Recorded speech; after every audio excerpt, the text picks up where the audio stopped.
Shalom, kembali lagi bersama kami di Wong LA, ada di LA untuk jadi berkat bagi dunia ini. Hari ini saya mengajak belajar sama-sama dengan ceritakan pada saya. Di dalam Markus 4 ayat 34 mengatakan demikian, tanpa perumpamaan ia tidak berkata-kata kepada mereka. Konon pada satu ketika, keempat kata itu bisa merupakan awalan kalimat paling berpengaruh di dalam dunia ini. Sejumlah kenangan masa kanak-kanak, saya juga paling kuat mengandung frase tersebut dalam berbagai variasi. Suatu hari, ibu saya pulang ke rumah membawa sejilid buku besar bersampul tebal berisi cerita-cerita Alkitab bergambar. Judulnya Cerita Alkitab Gembalaku yang Baik. Setiap malam sebelum lampu dimatikan, saya dan kakak laki-laki saya duduk dengan tekun mendengarkan ibu kami membacakan sebuah cerita dari masa lampau tentang orang-orang yang menarik dan Allah mengasihi mereka.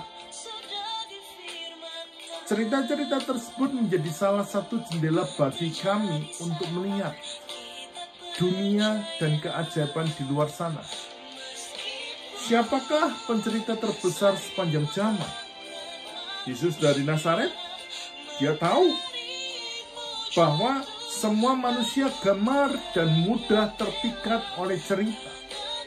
Maka cerita menjadi media yang terus-menerus dia gunakan untuk menyampaikan kabar baik, dan di bawahnya pada satu ketika ada orang yang menabur benih di tanah.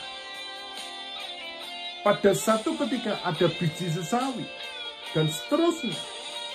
Injil Markus dengan jelas menunjukkan bahwa Yesus menggunakan cerita dalam interaksi dengan kebanyakan orang sebagai cerita untuk menolong mereka melihat dunia dengan lebih jelas dan memahami bahwa Allah mengasihi mereka dengan lebih menyeluruh. Ada baiknya kita mengingat hal tersebut saat kita rindu membagikan kabar baik tentang belas kasihan dan kasih karunia kepada Allah. Berkasih karunia Allah kepada orang lain juga.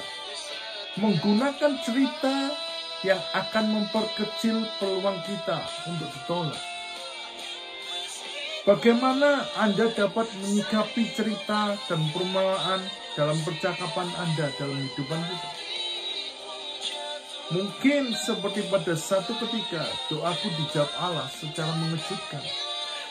Ketika kita mengandalkan Tuhan, ada Tuhan yang besar dalam hidupan ini. Tuhan Yesus memberkati.